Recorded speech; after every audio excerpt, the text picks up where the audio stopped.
kelompok 5 silakan untuk menjawab dari dua pertanyaan yang tersisa tadi.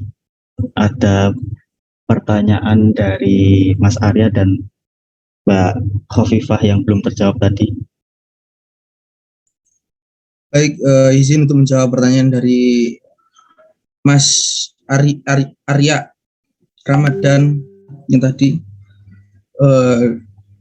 Tadi pertanyaannya tentang mengapa setiap negara harus mempunyai landasan konstitusi. Nah, kenapa? Konstitusi adalah salah satu syarat berdirinya sebuah negara. Lalu konstitusi tidak hanya berfungsi sebagai dasar negara, melainkan sumber hukum. Hal ini bermakna bahwa seluruh produk hukum dan perundang-undangan harus didasarkan pada konstitusi yang berlaku. Bagaimana, Mas Arya? Apakah terjawab atau tidak?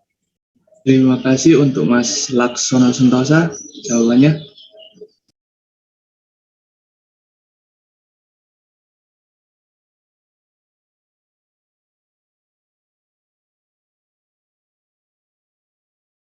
Ya, saya izin menjawab punya Khofifah. Apa Mbak Khofifah ada ini?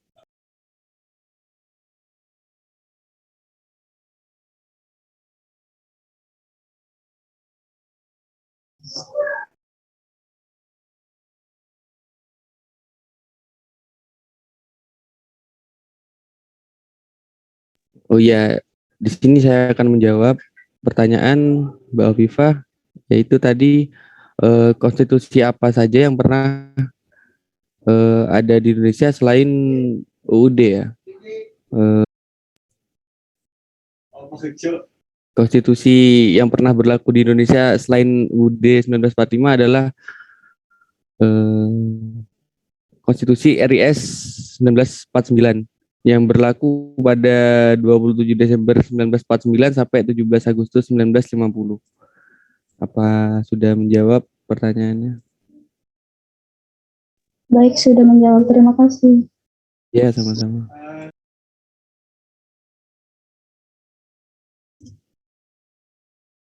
Baiklah, teman-teman. Jawaban yang dikemukakan oleh Mas Gigi tadi menandakan bahwa sesi tanya jawab kedua kita hari ini telah selesai. Dan di sini saya ingin sedikit memaparkan beberapa kesimpulan yang mana konstitusi merupakan suatu aturan dasar untuk mengatur hubungan antara negara dan warga negara. Konstitusi dan negara ibarat dua sisi mata uang yang satu sama lainnya tidak terpisahkan, karena konstitusi bertujuan untuk membatasi kekuasaan pemerintah agar pemerintah tidak sewenang-wenang dalam mengatur warga negaranya.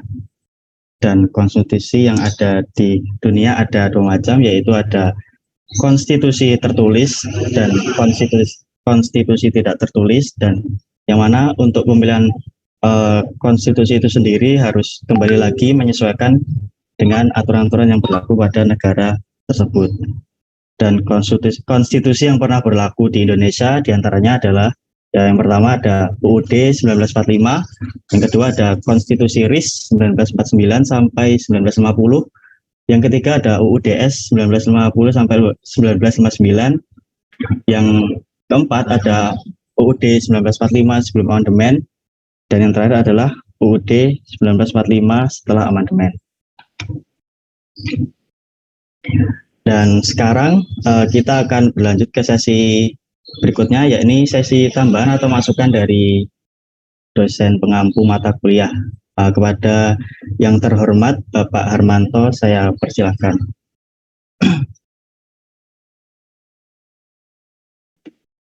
Oke, terima kasih. Sangat saya apresiasi tadi diskusi dari awal sampai dengan akhir. Pertama-tama di sini saya mewakili Pak Harmanto, yang mana hari ini Pak Harmanto berhalangan hadir karena ada pelatihan diklat di Jakarta, kemudian saya yang mengkoordinir kelas kalian yang menggantikan Pak Harmanto sebagai asdosnya. Jadi dalam berjalannya diskusi tadi sangat menarik dan cukup padat isinya, dari apa yang disampaikan oleh pemateri, kemudian pertanyaan dari audiens yang kritis, kemudian juga moderator yang memberikan suaranya, yang mengatur jalannya diskusi dari awal sampai akhir sudah sangat menunjukkan signifikan fluktuasi yang naik dari grafik yang naik dari presentasi-presentasi sebelumnya. Dan ini menjadi suatu parameter baru untuk kelompok yang belum presentasi untuk lebih baik minimal itu sama dengan diskusi pada sore hari ini. Jadi ada beberapa catatan tentang diskusi pada sore hari ini. Yang pertama hanya masalah teknis sih, seperti Mas yang presentasi di awal tadi mungkin mikrofonnya kurang terdengar jelas atau sangat kecil suaranya. Kemudian juga dalam menjawab juga sudah bagus, dan mungkin itu saja sih untuk teknis dan diskusi pada sore hari ini. Dan untuk tambahannya mungkin bisa saya share screen habis ini setelah Mas Moderator menutup diskusinya. Silakan ditutup dulu Mas Moderator. Baik, terima kasih atas masukan yang telah diberikan. Demikianlah kegiatan presentasi yang dilakukan oleh kelompok 5 pada siang hari ini. Saya selaku moderator meminta maaf jika terdapat salah kata maupun perbuatan. Dan demikian saya akhiri. Wassalamualaikum warahmatullahi wabarakatuh. Baik, langsung saja ke materi. Mungkin akan saya share screen sebentar dan mungkin akan menjawab beberapa pertanyaan yang audiens tadi tanyakan ketika berdiskusi. Tadi sangat menarik sekali.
Nah, saya sedikit ada kendala tadi. Mana sudah terlihat teman-teman untuk share screen saya? Untuk pertemuan pada sore hari ini kita membahas topik yakni negara dan konstitusi. Tadi juga sudah banyak dijelaskan oleh kelompok pemateri yang memberikan materi yang cukup jelas dan lugas mengenai negara dan konstitusi. Dan jika kita berbicara tentang dua konteks ini, benar kata yang menjawab tadi bahwasanya negara itu tidak akan terlepas dari konstitusi. Begitu juga sebaliknya, konstitusi juga tidak akan terlepas dari negara. Karena keduanya merupakan salah satu dui tunggal yang tidak dapat dipisahkan. Karena yang menjadi syarat utama berdirinya suatu negara selain ada wilayah, kemudian ada rakyat, kemudian ada pengakuan secara de facto dan de jure oleh negara lain. Di samping itu semua ada konstitusi, yang mana konstitusi ini mengatur atau sebagai rule of the games atau istilahnya aturan-aturan yang ada di negara itu sendiri, baik secara berdiri menjadi suatu negara dan juga mengatur secara ke dalam dan keluar. Maksudnya ke dalam dan keluar itu mengatur rakyatnya sendiri, internalnya negara itu sendiri, dan juga hubungan dengan negara lain, baik itu bilateral maupun multilateral, seperti itu. Dan di sini saya menjabarkan beberapa konsep konstitusi yakni atau pengertian konstitusi secara definitif. Jadi kalau kita berbicara konstitusi itu berasal dari kata constituere dari bahasa Perancis yang berarti membentuk. Membentuk dalam konteks ini yakni pembentukan suatu negara. Jadi pembentukan suatu negara itu harus diatur dalam sebuah konstitusi atau peraturan itu sendiri. Seperti itu. Kemudian ada konstitusi sebagai peraturan dasar awal mengenai negara sebagai dasar pembentukan negara, landasan penyelenggaraan bernegara.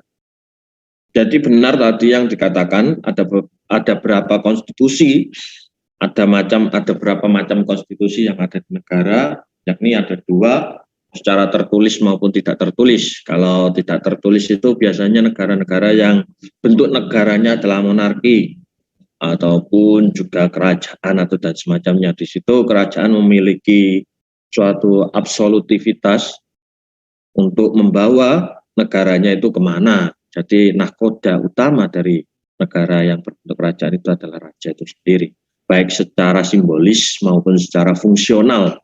Sebagai pimpinan suatu negara, berbeda dengan negara-negara yang seperti Indonesia, bentuk negaranya republik, kemudian negara kesatuan dan semacamnya, yang mana landasannya itu pasti tertulis, dan itu juga tidak terlepas dari ketika Indonesia sendiri itu dijajah oleh Belanda yang sampai hari ini pun masih ada warisan-warisan Belanda dalam Kitab Undang-Undang Dasar Negara 1945, seperti itu.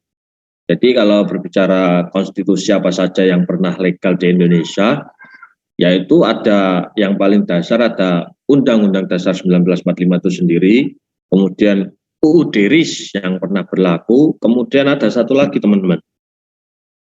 Ketika mungkin kalian di sini tahu UUD 1945 itu disahkannya kapan? Ada yang tahu?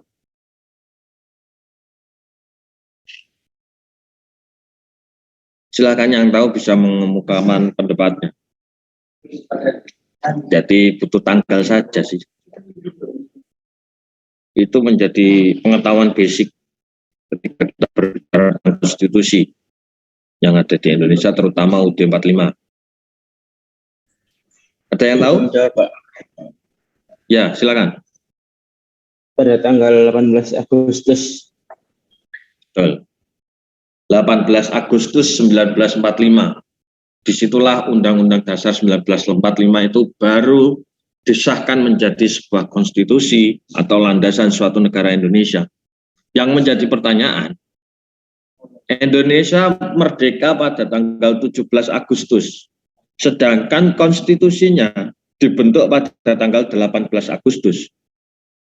Pada tanggal 17 ke 18, konstitusi apa yang menurut kalian itu menjadi landasan negara Indonesia itu lahir? Ada yang tahu? Dan itu menjadi salah satu konstitusi yang juga pernah merajai tangga konstitusi yang ada di Indonesia. Pada tanggal 17 ke 18 itu menganut konstitusi apa Indonesia? Padahal UUD 45 sendiri sebagai konstitusi dasar itu disahkan pada tanggal 18 Agustus. Ada yang tahu?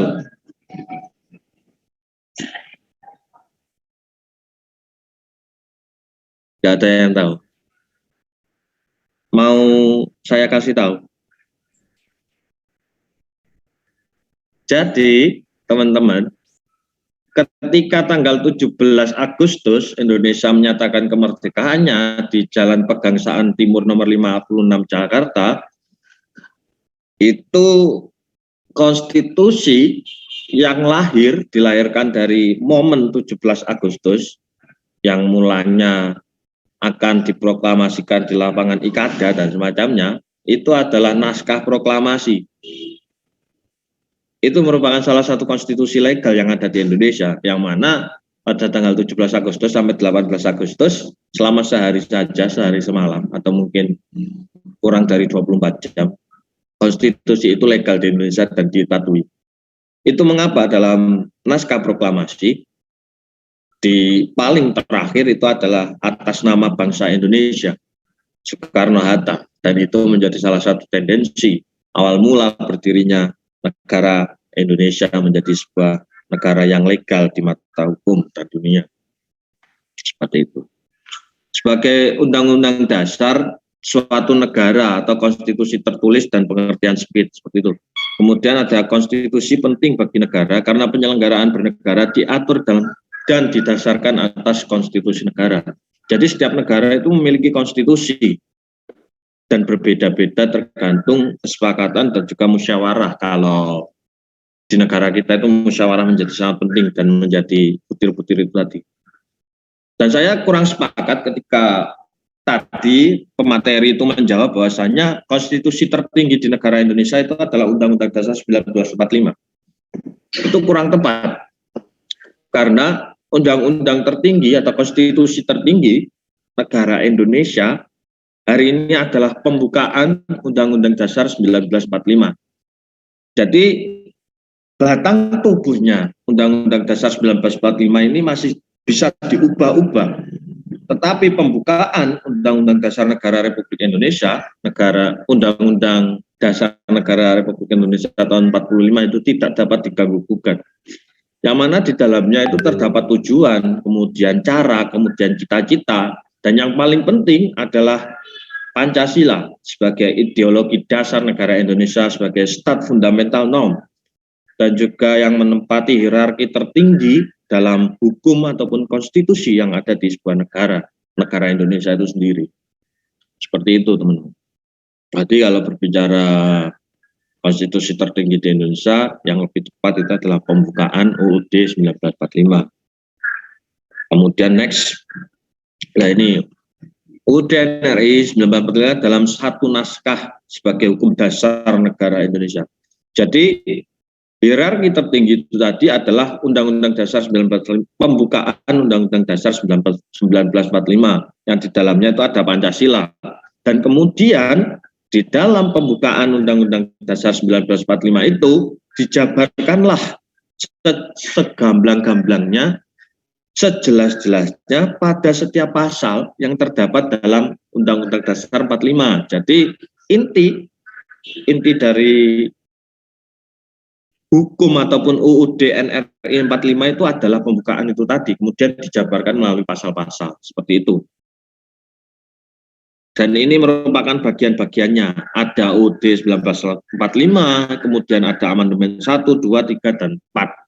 Menjadi petunjuk manual book atau manual book penyelenggara bernegara. Jadi pemerintah dalam menjalankan pemerintahan itu harus beracuan pada UUD 1945.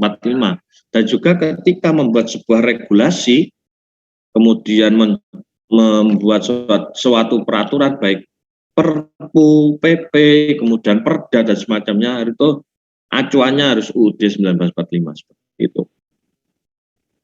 Ini UUD 1945 sebagai hukum tertinggi. Jadi tadi ada turunannya, yakni ada TAP MPR, UU, Perpu, PP, Perpres, Perda provinsi, kemudian Perda kabupaten dan kota. Ini merupakan satu kesatuan dari konstitusi itu sendiri. Bahwasanya konstitusi di Indonesia itu tidak hanya Undang-Undang 1945, tetapi juga berbagai macam hukum yang ada di Indonesia. Dari ranah yang sempit itu kota, kemudian provinsi, dan juga di pusat ataupun Jakarta seperti itu. Dan di sini saya menuliskan konstitusionalisme untuk mewujudkan suatu pemerintah yang baik, penyelenggara bernegara perlu diatur dan dituangkan dalam suatu konstitusi. Sebab tanpa aturan penyelenggara bernegara cenderung disalahgunakan. Itu tadi sempat dikatakan oleh Mas Moderator bahwasanya fungsi konstitusi yakni sebagai supaya pemerintah itu tidak sewenang-wenang. Dan jika ditarik sejarahnya ke belakang, konstitusi itu lahir ketika ada seorang raja yang bertindak sewenang-wenang kepada rakyatnya, yang mana kekuasaan raja pada saat itu bersifat absolut. Jadi tidak ada yang di atas raja yang mengatur raja itu sendiri dalam melakukan suatu kegiatan, baik itu eksploitasi secara SDM maupun SDA seperti itu. Maka konstitusi itu lahir dari rahim seperti itu, yang mana konstitusi Indonesia itu dibagi menjadi, kalau kalian tahu ada trias politika, itu sebagai pembagian kekuasaan eksekutif, legislatif, dan juga yudikatif, yang mana kekuasaan presiden itu diatur dalam undang-undang yang dibuat oleh legislatif, kemudian yang menegakkan undang-undang itu adalah yudikatif sebagai lembaga hukum atau penegak undang-undang itu sendiri. Seperti itu, teman-teman. Kemudian negara secara konstitusional adalah negara yang berdasar atas suatu konstitusi, memiliki konstitusi sebagai dasar bernegara. Samping itu, konstitusi negara haruslah memuat gagasan mengenai konstitusionalisme. Dengan demikian, tidak setiap negara yang berdasar atau memiliki konstitusi dinamakan negara konstitusional. Perlu memiliki syarat bahwa konstitusi di negara tersebut bersifat konstitusionalisme. Banyak negara yang memiliki konstitusi tetapi belum tentu menganut konstitusionalisme. Jadi konstitusionalisme ini adalah suatu paham dalam suatu negara yang mana sifatnya adalah memaksa, kemudian mengakomodir, kemudian tegas, lugas, kemudian pasti, tidak ambigu, tidak mengandung dua arti ataupun tidak memiliki arti yang mengambang, seperti itu, teman. Jadi harus lugas dan tepat. Ini merupakan konstitusi NKRI. Konstitusi yang berlaku di NKRI adalah UUD 45 untuk hari ini, yang ditetapkan PPKI tanggal 18 Agustus, diberlakukan kembali melalui Dekret Presiden 5 Juli 59, dikukuhkan secara aklamasi pada tanggal 22 Juli 1959 oleh DPR yang telah mengalami 4 kali perubahan amandemen, yakni pada tahun 99, 2000, 2001, 2002. Konstitusi lain yang pernah berlaku yakni RIS 49-50 dan UUDS 50-59. Konstitusi yang berlaku di Indonesia adalah hukum dasar tertulis. Dari sini jelas bahwasanya Indonesia itu menganut dasar konstitusi atau konstitusi dasar, yakni berbentuk tertulis itu tadi, yang tergabung dalam Kitab Undang-Undang Dasar 1945 sebagai acuan bernegara, mengatur internal, bekerja sama secara semuanya, elemen-elemen dalam kehidupan sosial, politik, ekonomi, kemudian dan semacamnya. Kemudian ini, isi konstitusi berisi hal-hal yang mendasar, penting bagi suatu negara. Umumnya bersifat garis-garis besar, nanti dituangkan lebih lanjut dalam peraturan perundang-undangan. Jadi intinya bahwasanya konstitusi atau UUD 1945 ini merupakan inti dari segala inti yang ada di konstitusi yang ada di Indonesia. Seperti itu. Nanti bisa dijabarkan melalui Presiden mengeluarkan peraturan presiden, kemudian peraturan pemerintah, kemudian ada perda, kabupaten, kota, dan juga provinsi. Seperti itu. Kemudian ini isi UUD 45 terdiri atas 2 bagian, pembukaan dan pasal-pasal. Ya, mengapa ini dipisah, pembukaan dan pasal-pasal? Ya itu tadi, karena pembukaan ini menjadi salah satu landasan yang paling jelas dan landasan yang paling konkret ketika kita berbicara konstitusi yang ada di Indonesia. Pembukaan terdiri atas 4 alinea sebagai perwujudan pandangan hidup, cita-cita, dan falsafah yang merupakan nilai-nilai luhur bangsa. Pembukaan merupakan pokok kaidah yang fundamental bagi NKRI. Dari sini jelas bahwasanya dalam pembukaan tersebut ada cita-cita yang mana pandangan hidup dan juga nilai-nilai luhur bangsa Indonesia. Yang mana UUD 45 ini lahir sesuai dengan kultur negara Indonesia dan kebudayaan negara Indonesia, dan bertransformasi sampai hari ini ada beberapa penjabaran-penjabaran melalui PP dan Perda itu yang sifatnya dinamis itu tadi. Jadi tidak memiliki patternnya jelas, polanya jelas, tetapi dalam perkembangan zaman masih terdapat suatu dinamika dan dinamis itu tadi. Seperti contohnya tanda tangan digital. Tanda tangan digital pada zaman dahulu atau mungkin 10 tahun yang lalu tidak banyak digunakan, tapi hari ini kita dipaksa menggunakan metode tersebut dengan menggunakan tanda tangan digital dalam suatu istilahnya perjanjian ataupun surat menyurat, karena ya itu tadi, hari ini kita dihadapkan dengan situasi dan kondisi yang mungkin tidak memungkinkan untuk kita bertatap muka, kemudian juga jarak yang mengakibatkan kita tidak dalam satu tempat dan semacamnya. Kemudian nomor pasal mulai dari 1 sampai 37, jumlah keseluruhan 21 bab, 73 pasal, 170 ayat, 3 pasal aturan peralihan, dan 2 pasal aturan tambahan. Bagian pasal berisi pengaturan mengenai identitas negara, lembaga negara, sistem pemerintahan negara, hubungan warga negara dengan negara, konsepsi negara, perubahan konstitusi, aturan peralihan, dan aturan tambahan. Tadi ada juga yang bertanya tentang hak asasi manusia. Bahasanya di sini jelas kalau hak asasi manusia itu sendiri diatur pada pasal 28 Undang-Undang 1945, dan di situ sudah dijabarkan dengan sangat jelas bahwasanya hak asasi manusia seseorang itu dibatasi dengan hak asasi manusia orang lain. Seperti contohnya hak untuk hidup. Hak untuk hidup ini dibatasi dengan hak untuk hidup masyarakat lain. Jadi intinya kita tidak boleh membunuh. Ketika kita membunuh berarti kita melanggar HAM itu sendiri. Seperti itu contoh sederhananya.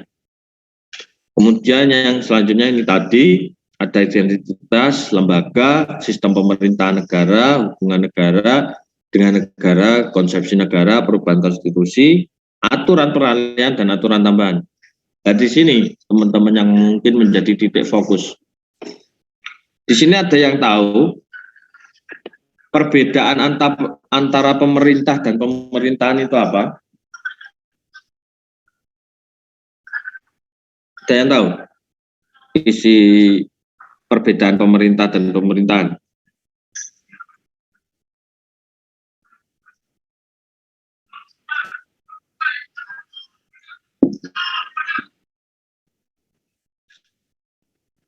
Ya udah, saya kasih tahu lagi. Jadi perbedaan secara mendasar antara pemerintah dan pemerintahan, kalau dianalogikan sederhananya itu seperti ini. Pemerintahan itu adalah sebuah lembaga, pemerintah itu adalah orang yang bekerja di pemerintahan. Jadi analogi sederhananya seperti kayak orang mengemudi mobil itu adalah pemerintahan, itu mobilnya, pemerintah itu adalah sopirnya.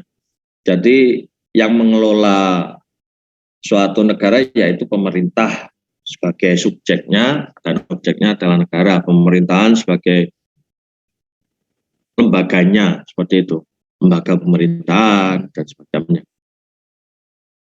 Ini undang-undang yang pernah berlaku di Indonesia. Jadi ada UUD 45, kemudian Konstitusi RIS, kemudian UUD RI 50 dan UUD 1945. Ini sebelum RIS, ini waktu RIS, ini waktu RI, UUDS, dan juga ini yang sampai sekarang kita muat. Seperti itu. Kesepakatan dasar mengenai UUD 45. Tidak mengubah pembukaan UUD 45, tetap mempertahankan NKRI, mempertegas sistem presidensil. Penjelasan UUD 45 yang memuat hal-hal normatif akan dimasukkan ke dalam pasal-pasal. Perubahan dilakukan dengan cara adendum, amandemen itu tadi. Kalau kita berbicara tentang suatu aturan yang tidak tertulis, itu yang dinamakan norma kalau di Indonesia. Dan di Indonesia sendiri pun ada norma-norma itu bermacam-macam, seperti norma agama, norma sosial, kemudian ada dan masih banyak lagi. Kalau norma agama itu mungkin untuk punishment-nya atau hukumannya itu di akhirat. Kalau norma sosial ketika kita berlaku di masyarakat tidak tertulis tapi itu disepakati. Seperti contohnya ada orang tua kita lewat di depannya tetapi harus merundukkan badan, makan dengan tangan kanan, bersalaman dengan tangan kanan, itu merupakan suatu norma sosial yang terbentuk di masyarakat dan dilakukan secara berulang-ulang dan akhirnya membentuk suatu pattern atau pola yang mana jika pola tersebut diganggu ataupun dilanggar, kita akan mendapatkan sanksi. Sanksinya apa? Ya berupa sanksi sosial, seperti dicemooh, kemudian dikucilkan dan semacamnya. Itu contoh suatu peraturan yang tidak tertulis tetapi disepakati seperti itu. Untuk selanjutnya ini perubahan UUD 45, ada sistem amandemen melampirkan naskah perubahan pada naskah asli. Ini terdiri dari 5 naskah. Naskah 45 ditetapkan melalui dekret 5 Juli. Naskah perubahan pertama ditetapkan 19 Oktober 99, kedua 18 Agustus 2000, ketiga November 2001, dan juga naskah perubahan ditetapkan 10 Agustus. Kelima naskah dijadikan satu yang masing-masing berlaku mengikat sesuai dengan tanggal yang ditetapkan. Jadi suatu hukum dalam negara Indonesia itu tidak ada yang tumpang tindih. Seperti contohnya kalau naskah UUD 45 ini sampai 1949 tadi, kemudian RIS itu akhirnya RIS yang digunakan, kemudian 50 digunakan lagi UUD-S, kemudian digunakan lagi UUD sampai sekarang. Seperti itu, jadi suatu kesinambungan, tidak ada kalau UUD diperlakukan, UUD juga diperlakukan, itu tidak. Seperti itu, karena menjadi salah satu kesatuan. Seperti itu. Ini merupakan definisi suatu Indonesia, ketatanegaraan Indonesia, yakni ada bentuk negaranya, kalau kalian tahu mungkin kesatuan dengan asas desentralisasi, bentuk pemerintahannya republik, sistem pemerintah presidensil yang dipimpin secara langsung oleh presidensil secara simbolik maupun secara fungsional. Presiden memiliki hak secara konstitusi dalam bidang eksekutif, atau mungkin kalian tahu itu eksekutor. Sistem politiknya demokrasi, berasal dari kata demos dan kratos. Demos artinya kekuasaan, kratos artinya rakyat. Jadi kekuasaan berada di tangan rakyat, yang mana dari rakyat, oleh rakyat, untuk rakyat. Itu yang seharusnya menjadi pokok ataupun pokok permasalahan yang ada di Indonesia sampai hari ini, seperti korupsi, kemudian ada hashtag reformasi di korupsi dan semacamnya. Itu muaranya atau akarnya itu adalah harus dikembalikan ke demokrasi ini secara murni, seperti itu. Kemudian ketentuan-ketentuan demikian dapat ditemukan dalam UUD 45. Dengan demikian konstitusi negara menggambarkan sistem ketatanegaraan dari negara itu sendiri. Ini yang selanjutnya, konstitusi negara dan warga negara. HKDSR tertulis, kemudian hukum tidak tertulis, hukum dasar tertulis dan hukum dasar tidak tertulis. Indonesia UUD 1945, seperti itu. Ini kenapa ada dokter di sini ya? Ini mungkin karena UUD-nya bermasalah, malah diamandemen ataupun diperbaiki. Mungkin sampai sini terlebih dahulu. Ada yang ditanyakan teman-teman? Silakan. Mas Notulens, tolong dicatat ya nanti yang menanggapi dan bertanya tadi. Ada yang ditanyakan sampai sini, teman-teman? Ingin bertanya. Ya, silakan Mahfud. Untuk yang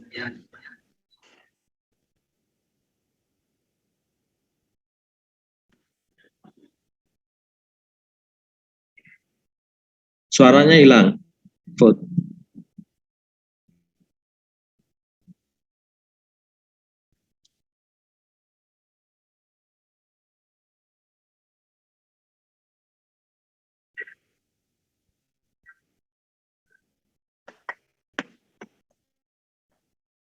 Ya, silakan Mahfud. Oh, sinyalnya mungkin.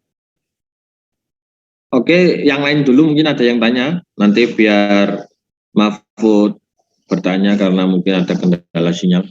Silakan yang ingin bertanya. Saya bertanya, Pak. Ya, siapa itu? Cahya. Cahya, ya. Oke, silakan bertanya, Mas Cahya. Kan tadi kan bilang kalau misalnya UUD itu konstitusi itu tidak boleh Nah kan, tapi kan apa kayak kata-kata itu kan bisa kayak dilihat dari perspektif lain gitu, seperti maknanya lain gitu. Nah itu bagaimana jika kayak ada makna double atau seperti itu? Oh, yang pertanyaan, ya saya nangkap pertanyaan dari Mas Cahya. Jadi ada beberapa dalam konstitusi ataupun dalam undang-undang itu memiliki makna ganda. Seperti itu kan? Bagaimana cara menyikapinya? Ya, Pak. Oke.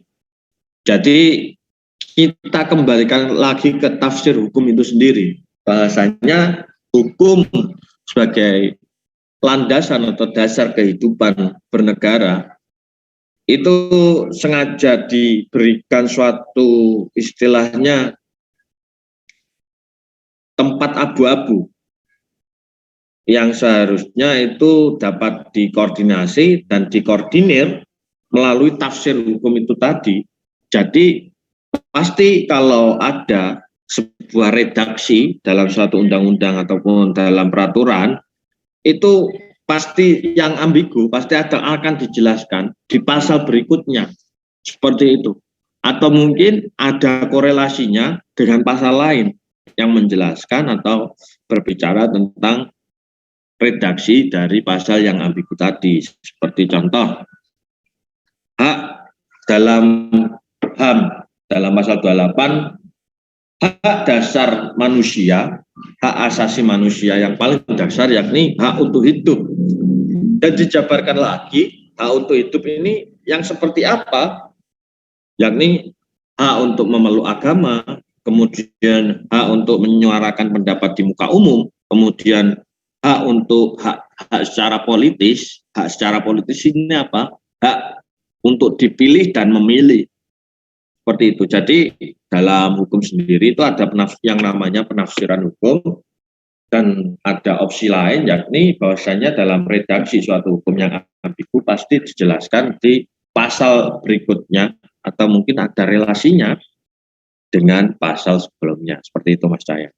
Mungkin sudah menjawab atau belum menjawab, silakan. Baik Pak, sudah menjawab. Terima kasih. Oke, terima kasih. Yang lain ada yang ditanyakan?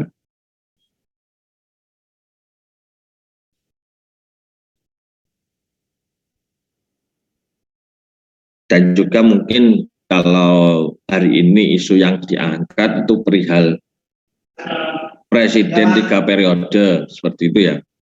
Kemarin Jokowi juga sudah statement mungkin di sosmednya atau di IG-nya lebih tepatnya, itu bahwasanya beliau itu menyangkal adanya dia dicalonkan sebagai presiden 3 periode.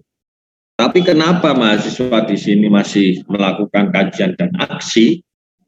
Karena pada dasarnya, yaitu tadi kita kembali ke hukum itu tadi, bahwasanya hukum tertulis yang ada di Indonesia itu sangat bisa dipertanggungjawabkan secara jelas. Sedangkan Pak Jokowi sendiri di sini sebagai seorang presiden hanya memflorkan secara verbal dan tanpa ada tendensi hukumnya jelas.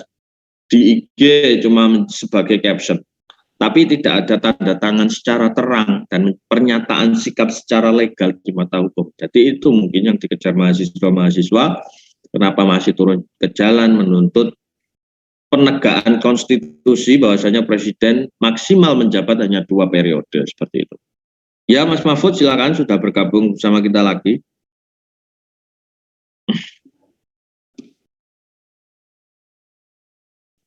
Permisi, pertanyaannya di chat, Pak. Di chat, oh, ya. Takut hilang lagi jaringannya. Ya. Untuk UUD 45 sekarang telah mengalami amandemen 4 kali. Apakah ketika konstitusi sebelumnya UUD RIS dan UUD S juga pernah amandemen? Oke.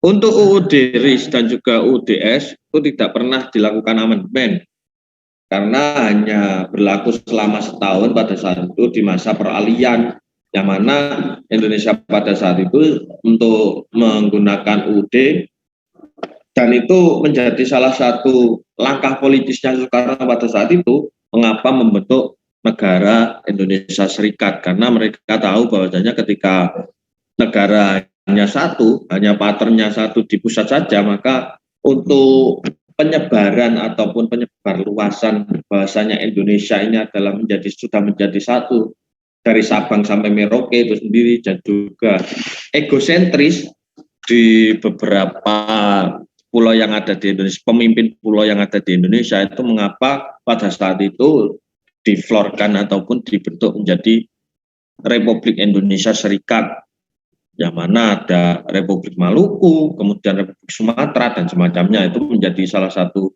strategi menurut saya. Kalau untuk dalam konstitusinya UUD RIS dan UUD S itu tidak ada amandemen, jadi hanya satu hukum atau satu buku saja.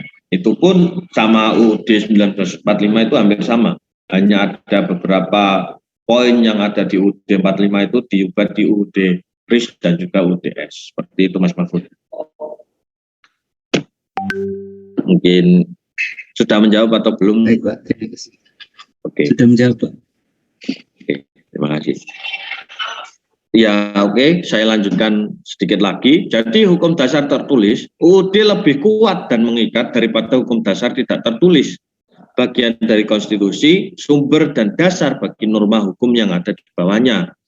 Ya, ini yang saya katakan tadi, bahwasanya suatu hal yang tertulis di Indonesia dan sah di mata hukum dan legalitasnya tidak dipertanyakan lagi, itu adalah yang tertulis tadi, bahwasanya suatu peraturan yang tertulis ini pasti dalam pembentukannya ada yang menulis, ada sanksi, ada saksi, kemudian ada juga subjek dan objek yang jelas, seperti itu. Kalau tidak tertulis seperti halnya yang tadi Bapak contohkan seperti norma agama, kemudian norma sosial, norma-norma yang lain yang ada di Indonesia, yang berlaku di Indonesia, itu pun sudah termasuk dalam ranah privasi menurut saya.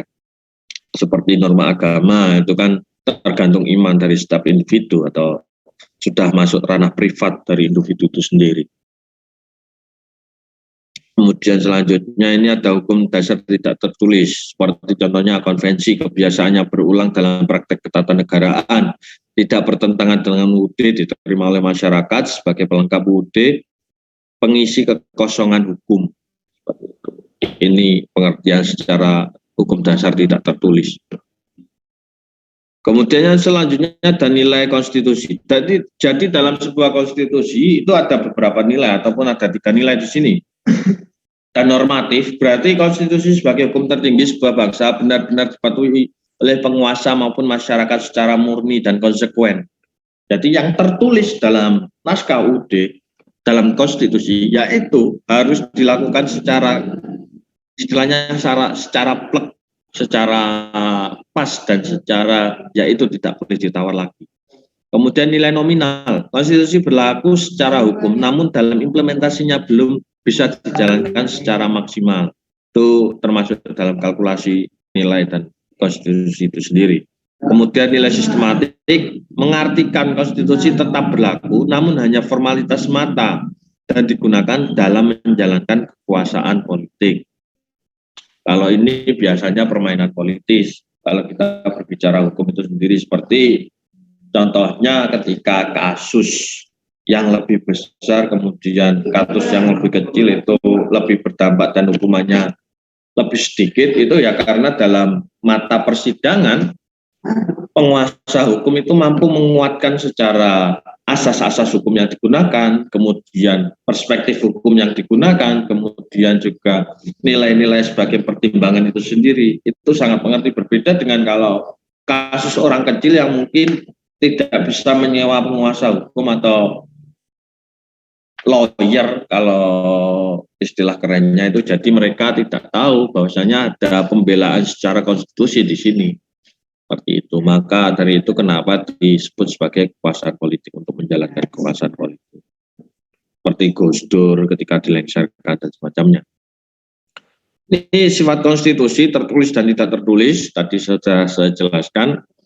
Teman-teman, macamnya ini sifatnya juga fleksibel, mudah menyesuaikan perkembangan zaman dan dapat diubah dengan cara yang sama seperti undang-undang. Rigid, sulit menyesuaikan dengan perkembangan zaman, cara mengubahnya melalui persetujuan masyarakat melalui referendum. Ada dua macam. Kemudian ada ini sebagai konstitusi, berisi mengikat pemerintah, lembaga masyarakat, dan warga negara.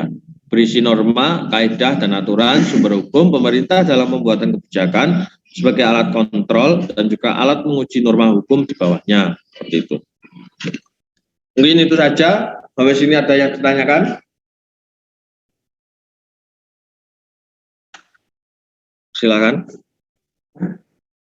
Ya sudah, kalau tidak ada, Bapak tutup. Terima kasih untuk perhatiannya teman-teman mengikuti perkuliahan pada sore hari ini. Semoga untuk presentasi minggu depan lebih baik dari hari ini, dan kemudian semoga kalian diberi kesehatan dan umur yang bermanfaat. Mungkin itu saja. Sekian dari saya. Wassalamualaikum warahmatullahi wabarakatuh.